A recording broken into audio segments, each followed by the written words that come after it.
Oi, estamos ao vivo em mais uma sessão aqui do Tutameia, sempre com um convidado que nos ajude a compreender melhor o Brasil que vivemos, para que a gente possa intervir, atuar de forma mais informada na realidade, no Brasil.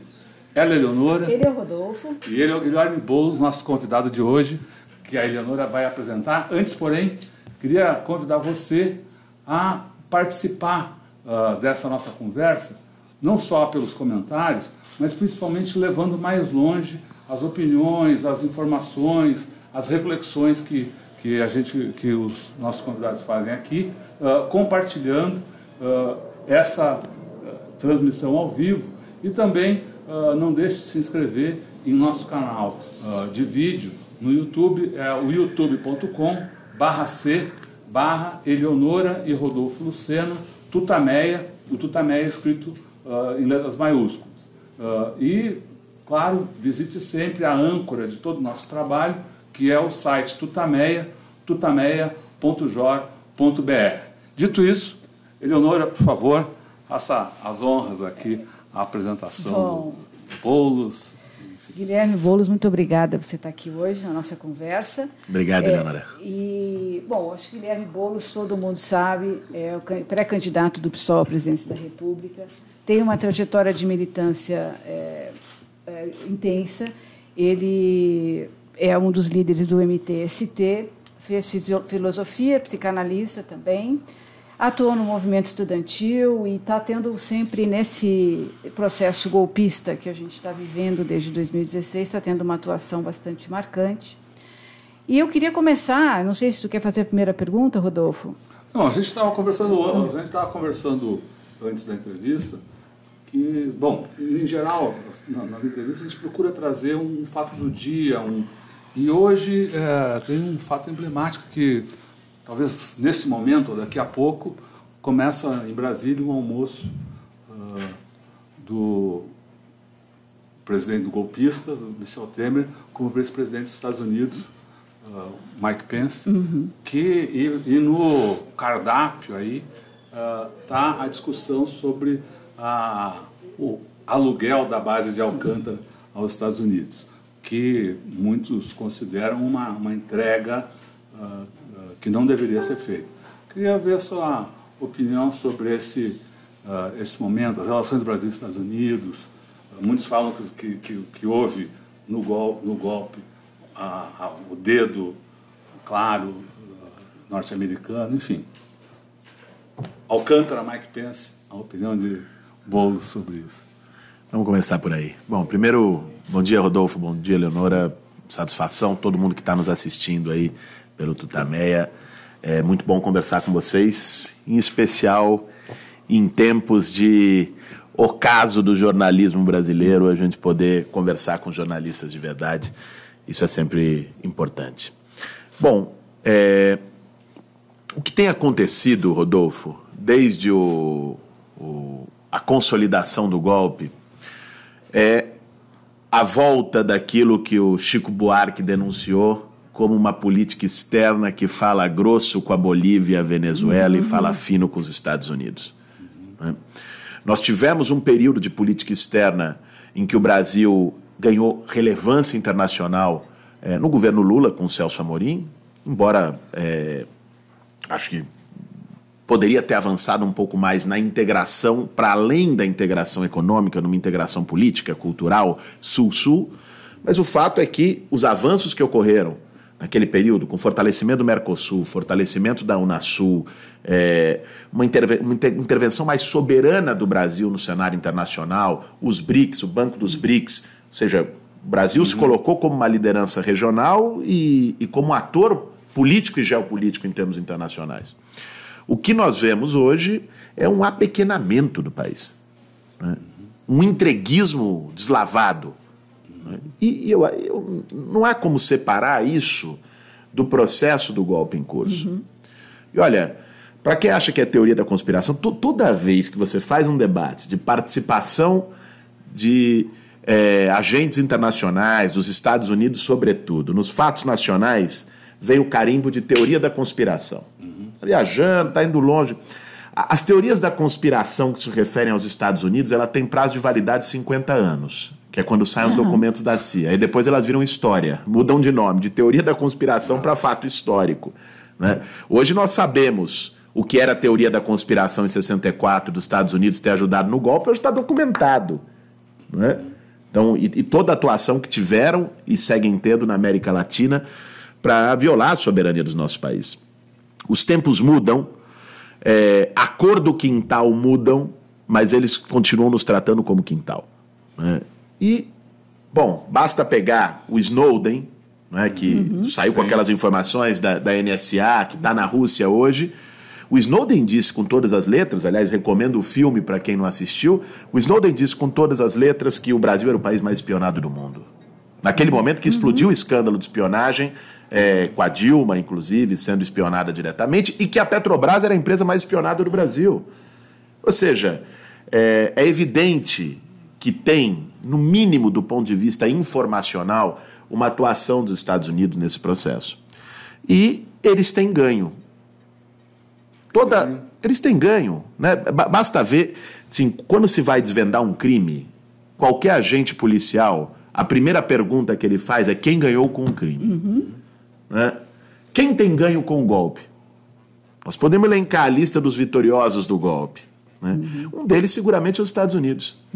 Veja, você está citando da base de Alcântara, que é uma entrega. Final do ano passado teve um exercício militar na Amazônia do exército norte-americano. Coisa que nunca tinha acontecido. Nunca havia acontecido, é um disparate. Né? Revigora aquele velho sonho deles da Amazônia como território internacional. Né? Onde esses dias aconteceu uma coisa bizarra, a gente até denunciou, o jambu. O jambu foi patenteado pelos Estados Unidos. Um patrimônio cultural brasileiro, né? Um patrimônio da biodiversidade amazônica, foi patenteado nos Estados Unidos. Agora, isso para ficar só nesse aspecto, agora nós podíamos citar também o que aconteceu há poucos meses atrás, que foi aquela multa inexplicável, aquele acordo judicial que a Petrobras pagou em Nova York de 10 bilhões de reais sem ter sido condenada. Petrobras não foi condenada e fez um acordo para pagar 10 bilhões para fundos abutres que se sentiram prejudicados com a queda das ações da empresa por conta dos casos de corrupção. Então, juntando esses fatos para dizer o seguinte, nós temos um governo lesa-pátria no Brasil. Nós temos um governo que, se houvesse justiça e seriedade nesse país, estaria no tribunal por crime de lesa-pátria. Né? São traidores. São traidores. Nós temos um governo traicionista, entreguista no Brasil hoje.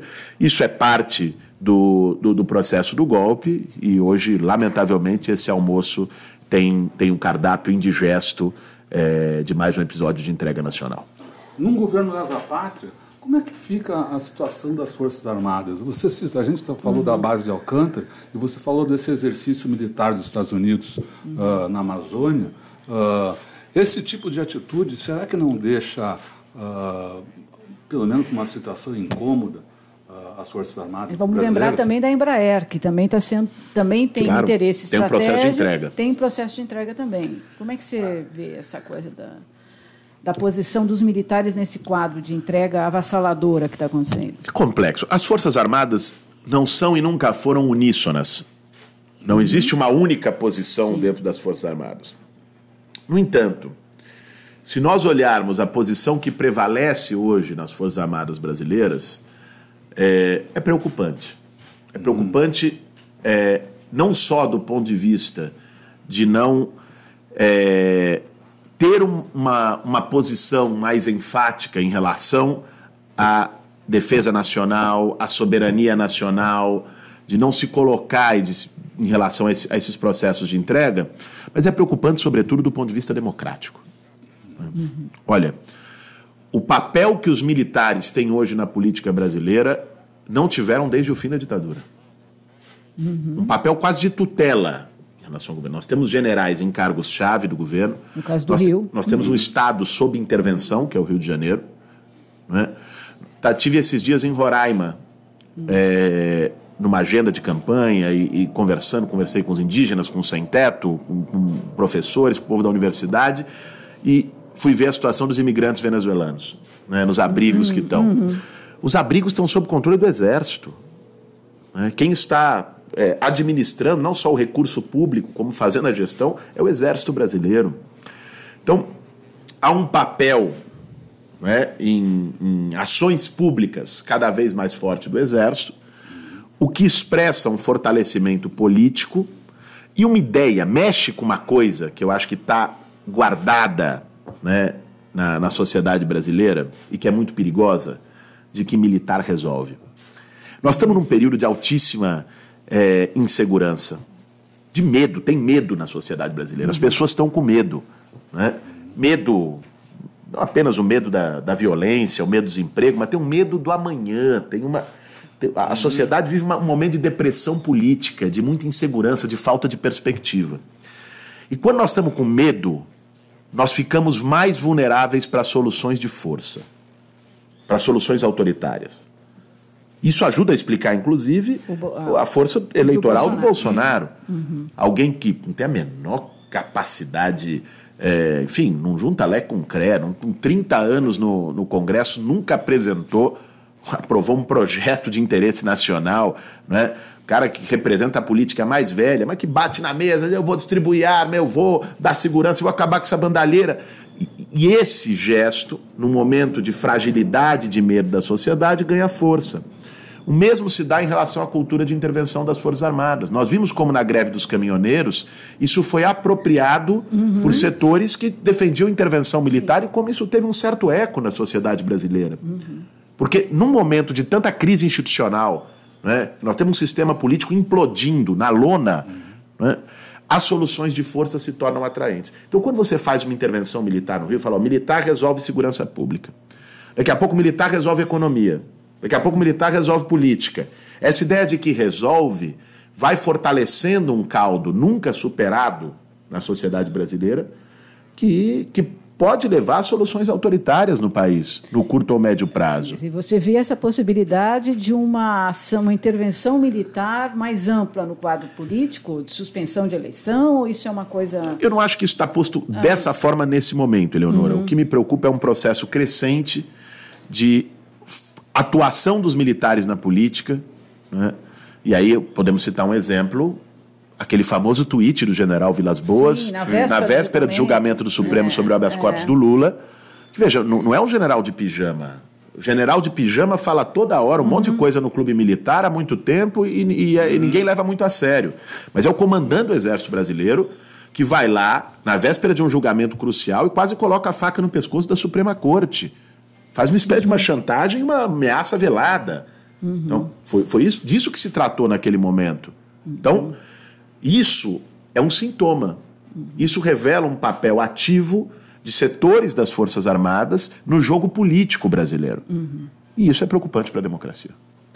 Você falou dos ecos aí dessas posições de direita na sociedade, e há uma ressonância especialmente grande entre os jovens, né? Nós estamos comemorando agora 50 anos da passeata dos 100 mil. Você participou do movimento estudantil, nós aqui participamos também. O que está acontecendo com a juventude que acaba entrando nesse grupo, nessa ideologia de direita, extrema-direita no Brasil? O que acontece no Brasil hoje, entre os jovens? Olha, Eleonora, eu acredito que há um momento de profunda desilusão na sociedade, sobretudo na juventude. Que não dá para medir numa régua de que a juventude está à direita. Eu acho que esse é um diagnóstico equivocado. Porque essa mesma juventude que, por vezes, flerta com uma saída como Bolsonaro, é uma juventude que fez um dos movimentos mais extraordinários há 2, 3 anos atrás, ocupando escolas aqui em São Paulo, no Paraná, em várias partes do país, né? Eu acho que isso revela uma outra chave, que é a chave do esgotamento de um sistema político, é a chave de uma crise de representação profunda. Nós estamos num abismo de crise de representação.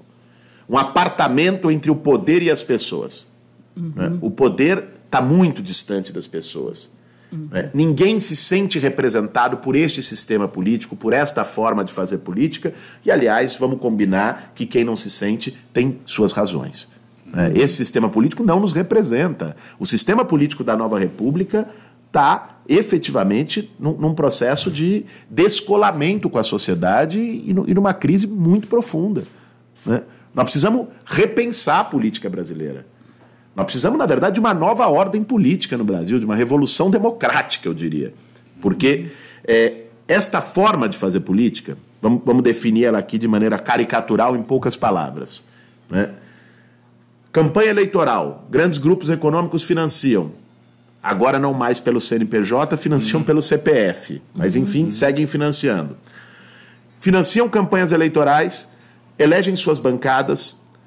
Bancadas parlamentares atuam como máfias econômicas para defender grandes interesses. Quem é financiado pelo agronegócio? Bancada ruralista.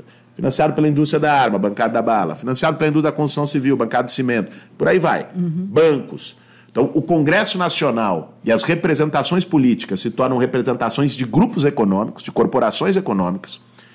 Quem ganha presidência da República para poder governar é preciso compor com esses grupos, né? Nesse modelo de governabilidade que nós temos, trocando maioria parlamentar por cargo em governo, numa negociação de balcão nem um pouco republicana, não toma lá da cá.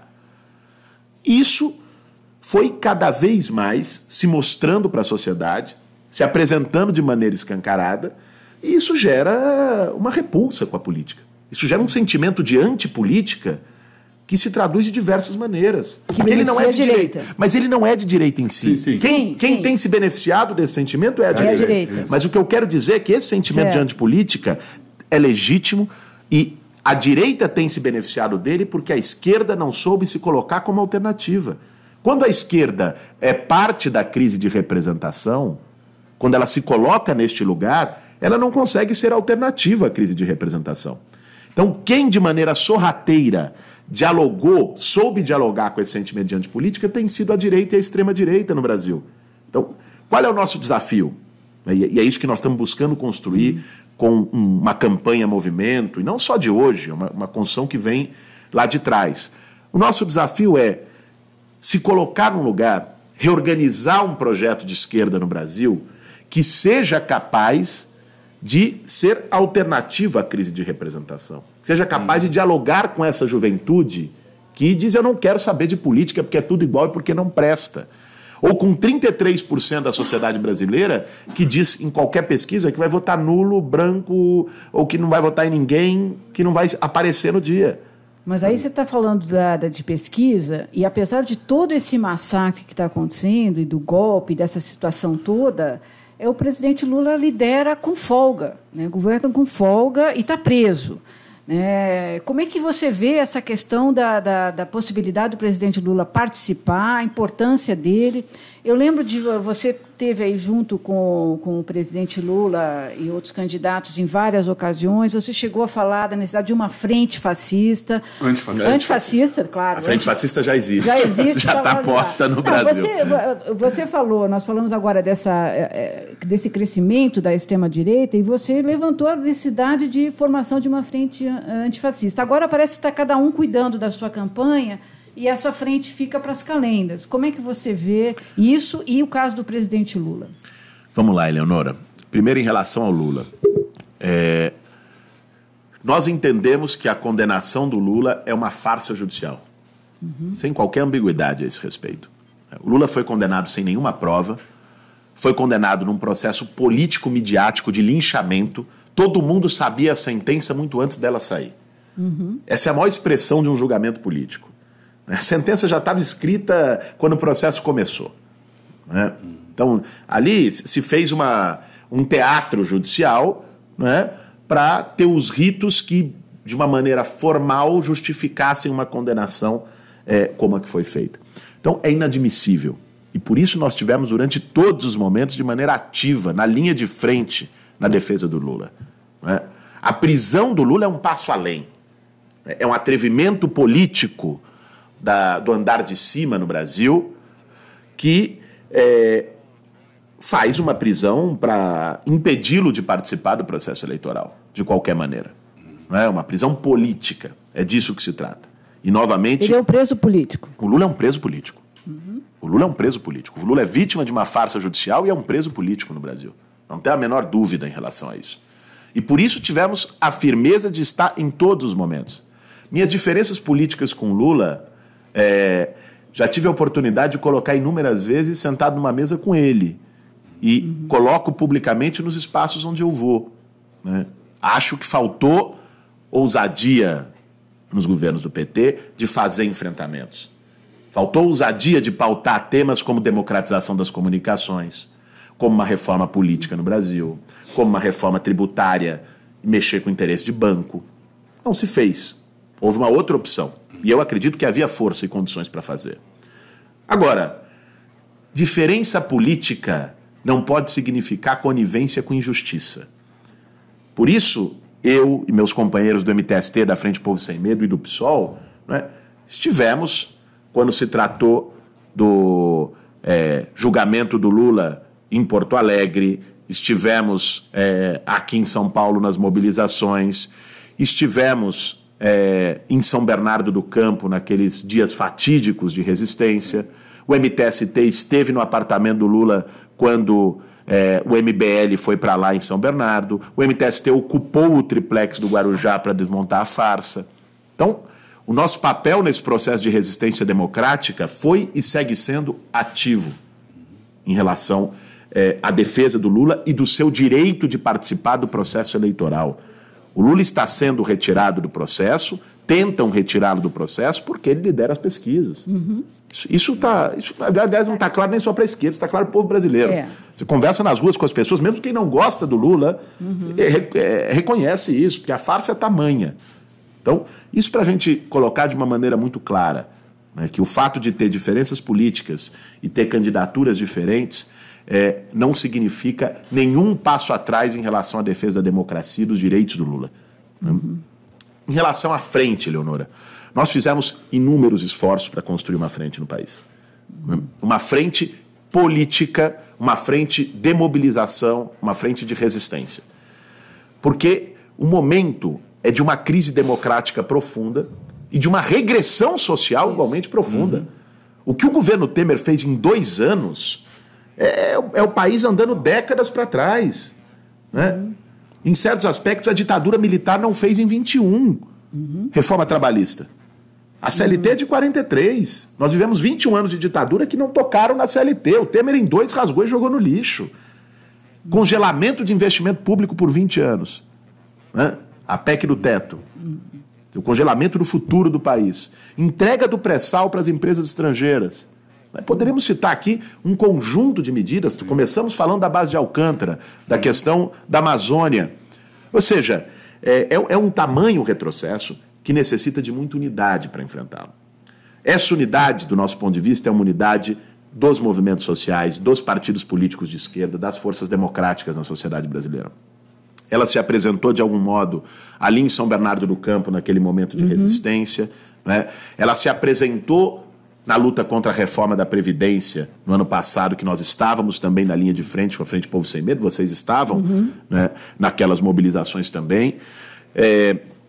Agora, no momento eleitoral, se colocaram diferenças nas candidaturas e nas pré-candidaturas de esquerda. Né? E eu acho legítimo que essas diferenças existam. Né? Na esquerda, felizmente, não existe pensamento único, e não acredito que deva existir. Né? Agora, qual é o nosso desafio nesse momento? É que as diferenças que existam do ponto de vista de projeto político de futuro não impeçam que se sente na mesma mesa e que se tenha unidade para enfrentar um avanço de práticas fascistas, um avanço de práticas autoritárias, uma regressão democrática e de direitos no Brasil.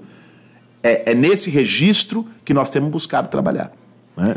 Mas isso é importante também que haja essa mesma percepção do conjunto das outras forças de esquerda. Mas não seria importante, até do ponto de vista, sei lá, psicologia geral das massas, haver esse encontro de forma institucional mesmo? Eu lembro que há um ano e meio, 2 anos atrás, a gente conversava, nós dois com você, e falava assim, o que pega? Será que não era legal juntar, ainda que haja diferença, a Frente Brasil Popular e a Frente do Povo Sem Medo, juntar numa frente única, já não seria, o simples fato de juntar já não seria uma mensagem poderosíssima para a população, para mostrar essa unidade das forças democráticas? E aí vou pegar uma carona e perguntar, essa questão eleitoral, interesses eleitorais, não acaba turvando um pouco esse momento de que a democracia corre risco com o Lula na cadeia? Vamos lá, vamos tratar essas duas questões. Primeiro, em relação às frentes, Rodolfo, a Frente Povo Sem Medo e a Frente Brasil Popular estiveram juntas em todos os grandes embates. Estiveram juntas nas ruas no enfrentamento ao golpe, estiveram juntas no enfrentamento às políticas do Temer, estiveram juntas na resistência contra a prisão do Lula. Você pega os grandes embates do Brasil nos últimos 3 anos, que é o tempo de existência dessas frentes, elas estiveram juntas nas questões essenciais. Só que elas têm diferenças organizacionais, né? Existem, enfim, formas de atuação diferentes, movimentos, inclusive, de gerações diferentes e de perfis diferentes, né? Eu não acho que haja nenhum problema da esquerda ter as suas organizações. Isso é parte de uma diversidade natural e importante.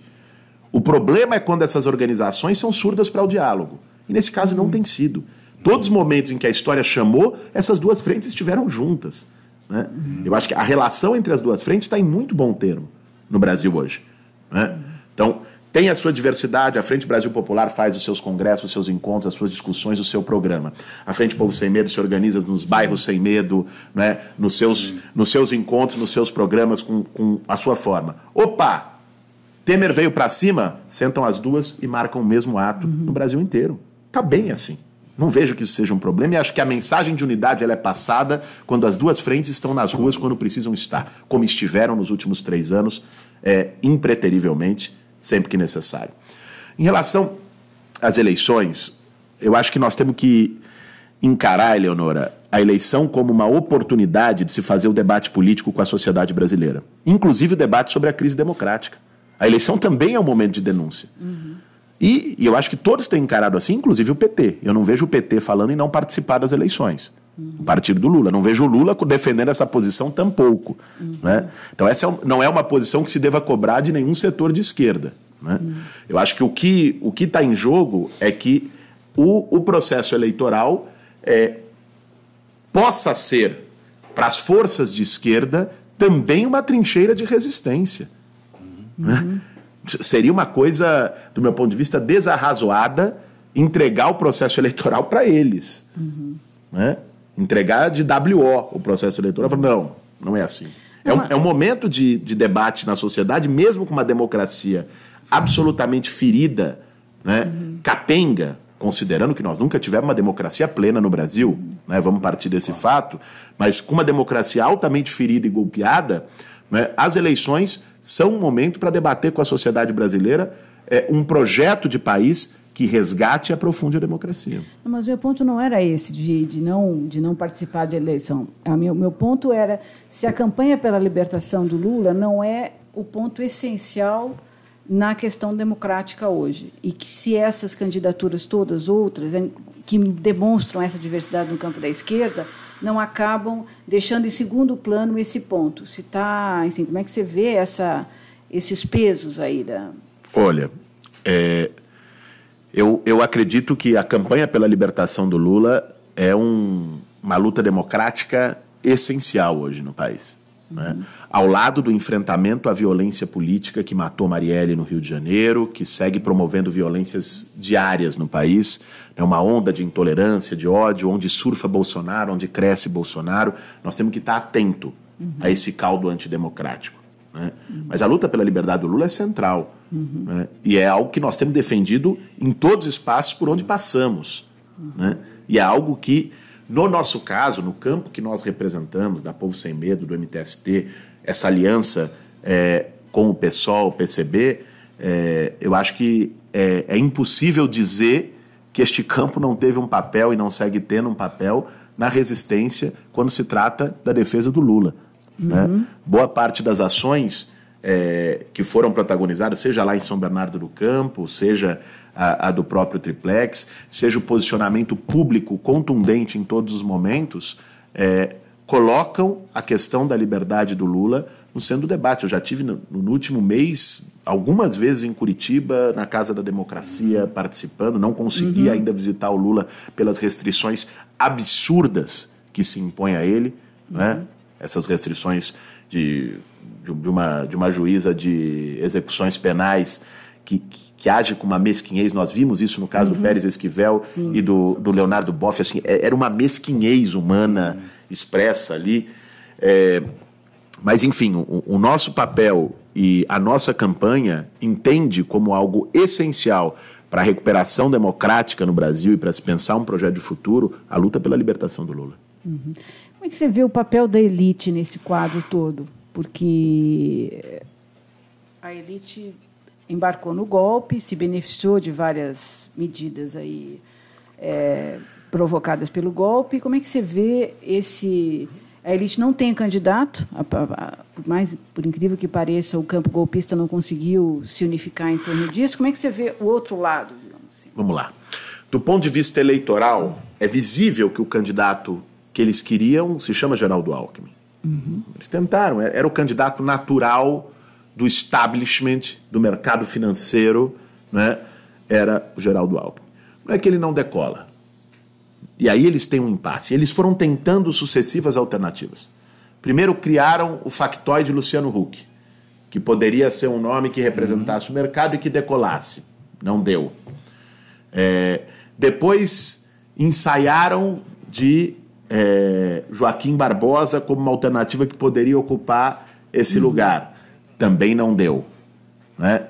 Tem um espaço vazio que se coloca aí nesse campo e que eles, diante do risco do Alckmin não decolar, tentam colocar alternativas. E um monte de gente ficou oriçada ali, querendo ser esta alternativa do establishment, querendo ser essa aposta do establishment.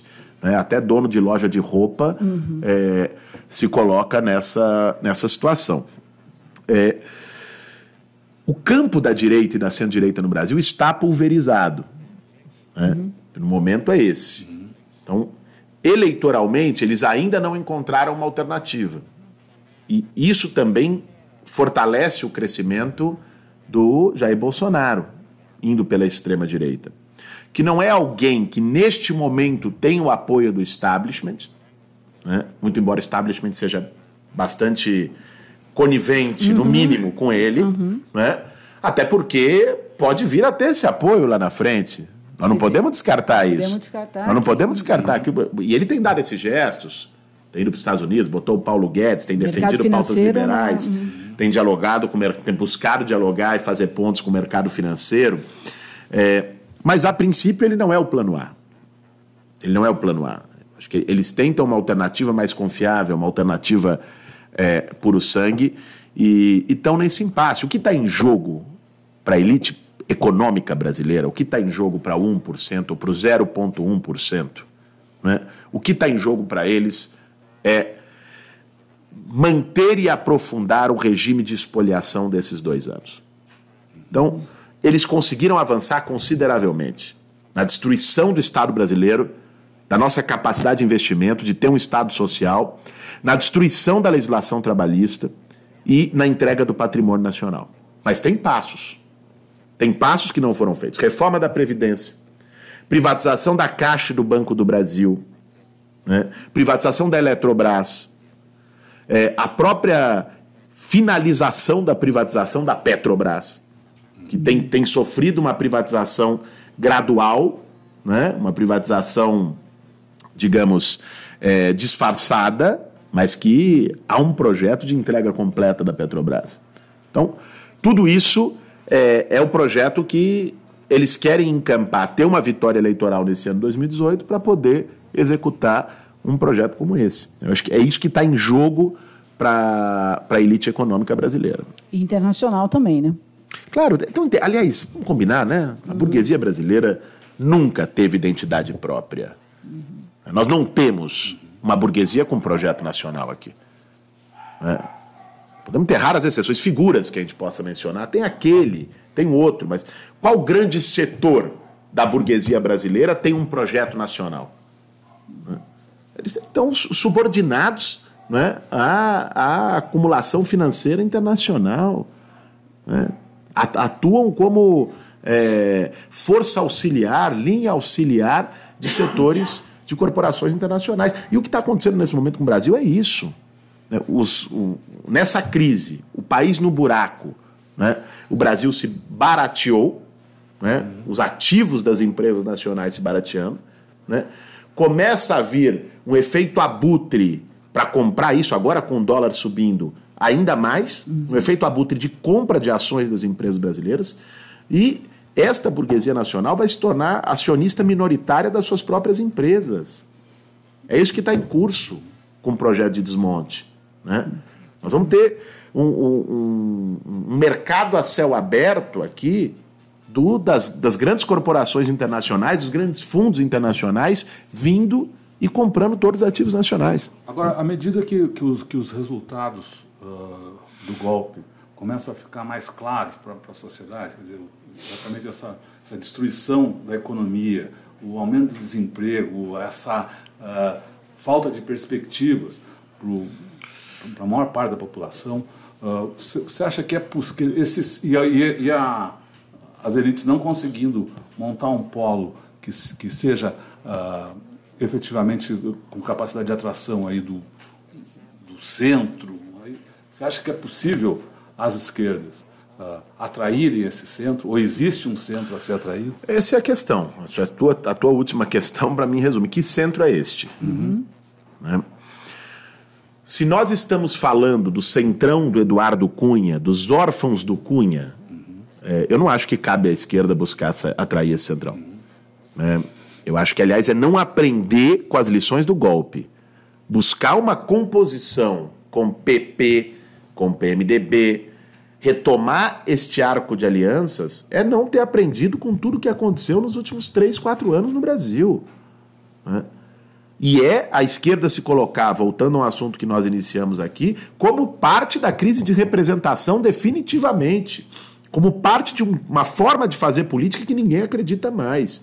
Nós temos uma diferença profunda com esse tipo de movimentação de setores progressistas, e aqui podemos citar, o Ciro tem buscado essa movimentação de botar o Steinbrück de vice através do PP, de compor com esse grupo de partidos que está negociando no atacado, né, para ver onde encontra as melhores condições, né, que é PP, PR, DEM, PRB, juntou um grupo que é os órfãos do Eduardo Cunha, e que estão num processo de negociação para ver quem oferece mais, onde encontram melhores vantagens. Porque são partidos mercadores, são partidos fisiológicos, né, que não têm nenhuma identidade política mais relevante.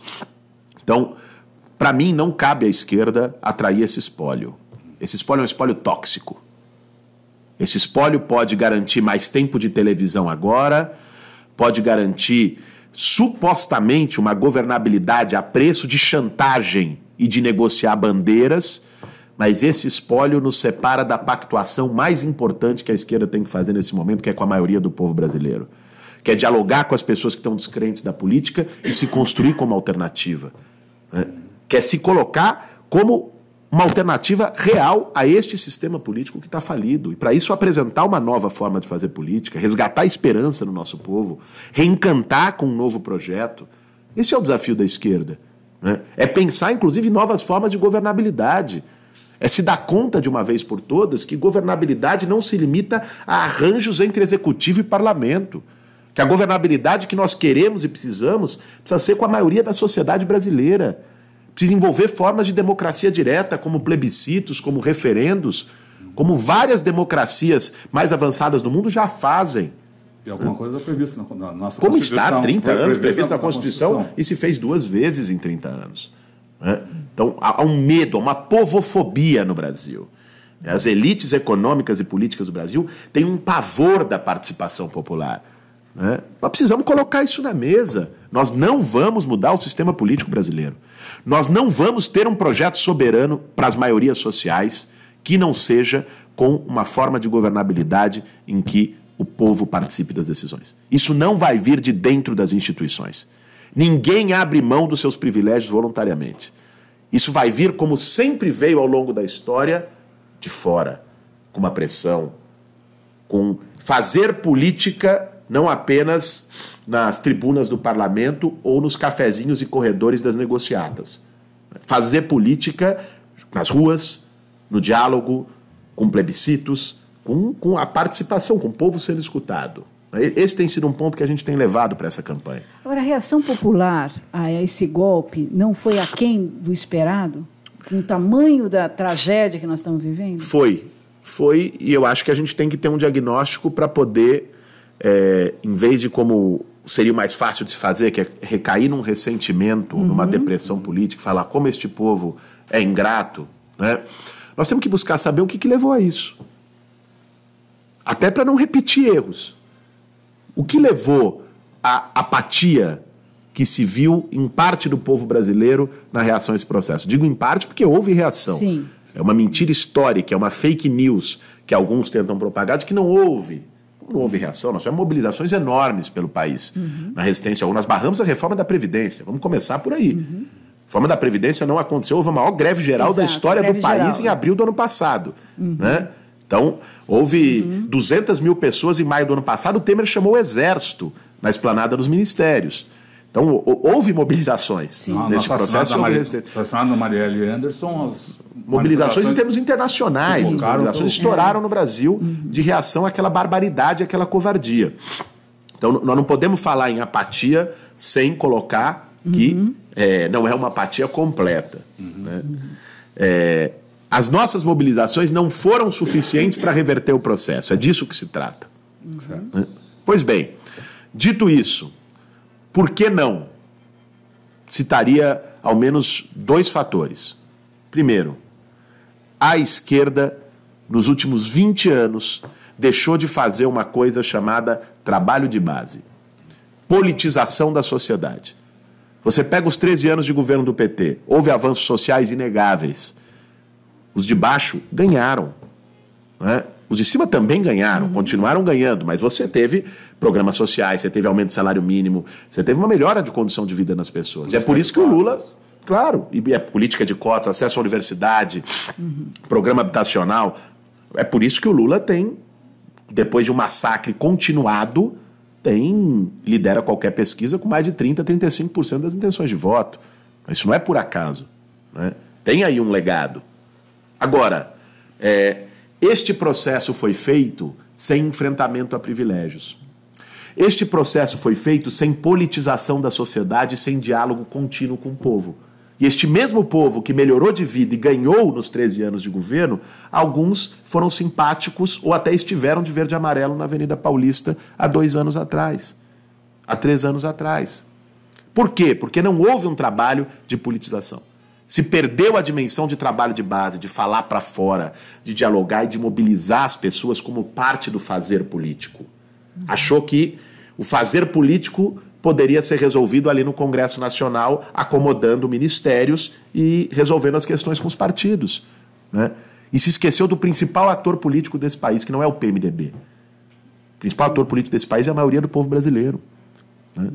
Então, fica lá um tempão sem aparecer, sem dialogar, sem escutar, depois de chegar lá e falar, pessoal, vamos agora para a rua, não é assim que funciona. Né? Foi perdido um elo, e esse elo precisa ser reconstruído hoje, com trabalho de base, com uma construção de baixo para cima. Esse é um desafio que nós temos, e esse é um desafio que nós estamos encarando e enfrentando nesse momento. Né? Então, te diria que essa questão do trabalho de base e da falta de politização da sociedade são temas essenciais. E daria um segundo ponto, que é o tema da democratização da mídia no Brasil. Nós temos um monopólio midiático, aliás, inconstitucional. O que nós temos da configuração dos meios de comunicação no Brasil viola flagrantemente a Constituição. Democratizar os meios de comunicação no Brasil passa, inicialmente, por cumprir o que diz a Carta Magna. Né? Acabar com o monopólio, acabar com concessão para políticos de meios de comunicação e valorizar formas de comunicação que não seja apenas a empresarial, que não é a única possível. Vocês sabem bem disso, são ativistas dessa área. Né? Democratizar a comunicação significa TV pública, órgãos públicos de comunicação, valorização de comunicação comunitária. Existem outros modais de comunicação que devem e podem ser valorizados pelo Estado. Quando se tem um pensamento único na mídia, né, a sociedade brasileira fica muito influenciada e anestesiada por isso. Né? E isso atuou de maneira muito forte nos últimos anos para evitar processos de mobilização maiores. Você falou em pessoas que estiveram na Paulista de verde e amarelo, quase identificando isso como de fato foi como esse povo que, enfim, apoiou o golpe, mas o essencial ali o verde e amarelo, quase que se identifica o verde e amarelo com a direita ou com o antipovo. Não foi um erro, uma perda... Uma apropriação indébita. Mas uma perda para as esquerdas de entregarem o verde e amarelo ou a defesa da soberania, dos interesses nacionais, parece que estão na mão da direita? Eu acho que nós não devemos dar de barato para eles que as cores da bandeira nacional são deles. E não são. Eu me referi a essas manifestações porque assim foram. E se apropriaram desse símbolo naquele momento. Mas nós não achamos que esse lugar deva permanecer assim. Nós não podemos naturalizar isso. Eu, inclusive, assisti o primeiro jogo da seleção brasileira agora nessa Copa do Mundo, numa ocupação do MTST. Nós fizemos um evento, assistimos lá e fiz questão de colocar a camisa verde e amarela. Fiz questão de colocar. Para esse choque simbólico, gerou até setores da esquerda dizendo como? Está aderindo aos coxinhas.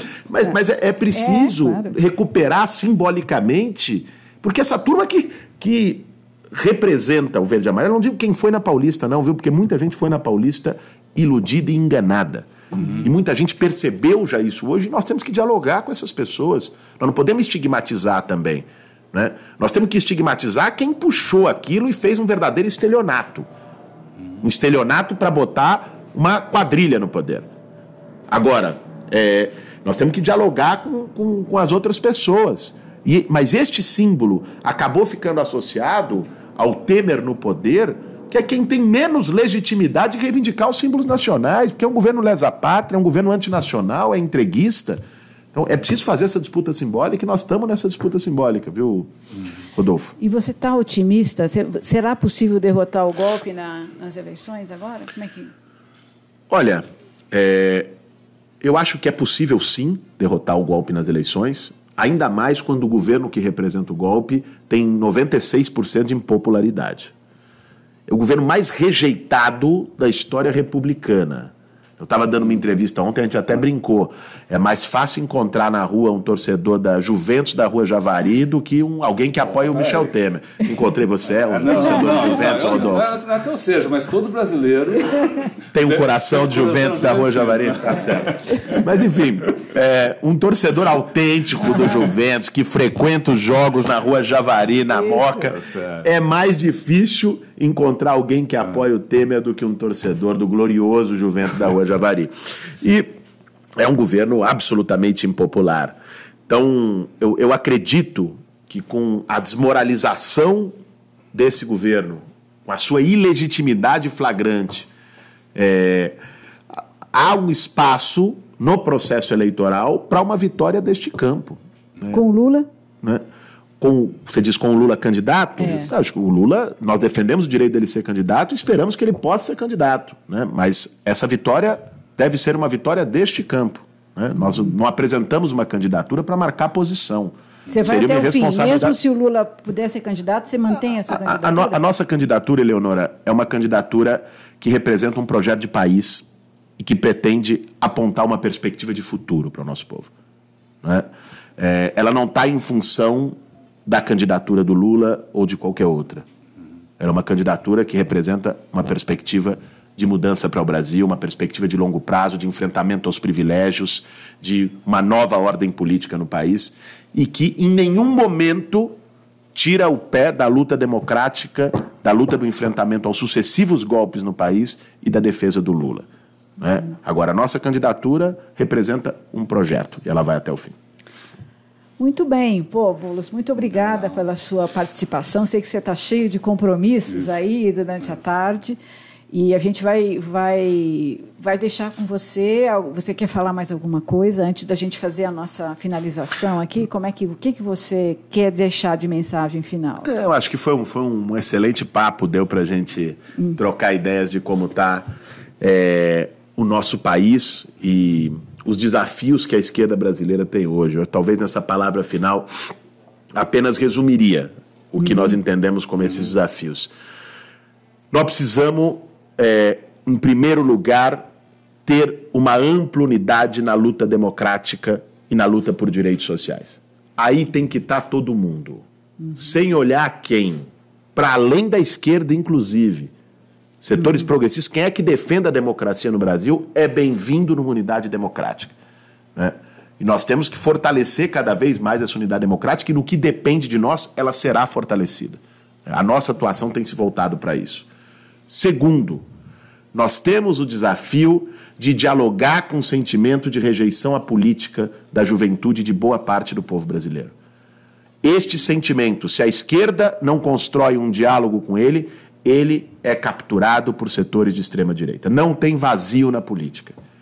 Nós precisamos construir isso. E construir isso é apresentar um projeto que tenha a coragem e a ousadia de colocar o dedo nas feridas, de enfrentar privilégios, de desmascarar o que é esse sistema político e dizer sem meias palavras que nós precisamos de uma nova ordem política no Brasil, com participação popular, aproximando o poder das pessoas, né?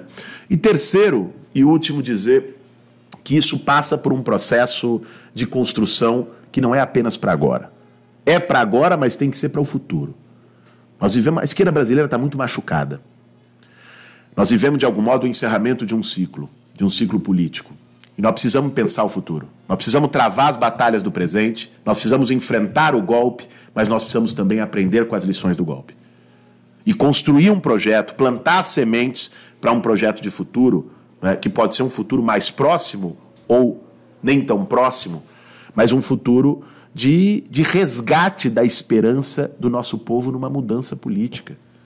A mudança política está desacreditada, em parte por erros cometidos pela esquerda brasileira, em parte por um envenenamento do debate público com intolerância, com ódio, com preconceito, promovido pelos meios de comunicação, em conluio com uma elite econômica e política nesse país.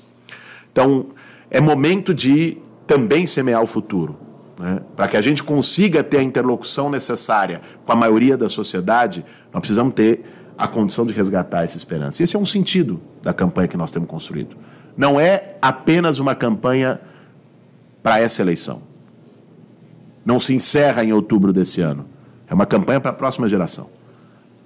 É isso que nós estamos querendo construir, independente do resultado eleitoral desse ano. Porque, vamos colocar as coisas como elas são. Há vitórias eleitorais que não são vitórias políticas. Nós vimos isso em 2014. Houve uma vitória eleitoral e houve uma derrota política. E há uma derrota eleitoral naquele momento foi uma derrota eleitoral, mas que não necessariamente é uma derrota política. Nós também vivenciamos isso em outros momentos. Né? Nós vivenciamos isso em 89. Houve uma derrota eleitoral, mas houve um ascenso político, houve um processo de reorganização de um campo político naquele momento. Isso para nós significa ter a capacidade de, num momento como que nós estamos vivendo, de tanta gravidade, ter a grandeza de estar juntos nas grandes lutas, mas também ter a ousadia de não negociar princípios. Não baixar bandeiras, né? Nem tudo é negociável. Essa ideia de fazer política no curto prazismo, num pragmatismo estreito do que é imediatamente possível, foi a ideia que gerou as pessoas descrentes e depois quem vai nessa, me desculpe, não tem direito de reclamar que a juventude está votando no Bolsonaro. Porque isso produziu a desesperança e a descrença na política brasileira. Então, eu acho que é momento da gente também dar exemplo e mostrar que é possível fazer política de um outro jeito. Muito bem. Bacana. Então, essa foi a nossa conversa do Tutameia aqui com Guilherme Boulos. Todas essas reflexões essa discussão, esse debate, fica disponível no nosso canal no YouTube, que para você assistir novamente, discutir com os amigos. O canal no YouTube, o nosso canal de vídeo é youtube.com/C/Eleonora e Rodolfo Lucena. Tutameia é escrito com letras maiúsculas. E também no nosso site, Tutameia, é o tutameia.jor.br. E agora, nos encaminhando aqui para o encerramento da entrevista, a gente sempre finaliza com a palavra do poeta Augusto de Campos, que nos autorizou a usar a reflexão que ele faz sobre a sociedade brasileira, das necessidades que temos hoje. Ele criou uma série de contrapoemas, que ele chama de contrapoemas, em que ele manifesta a sua opinião sobre a sociedade, e a gente sempre encerra, então, com o contrapoema de Augusto de Campos, contrapoema Lula Livre, que está na tela aí do Tutameia. Obrigado. Muito bem. Obrigado, Eleonora. Obrigado,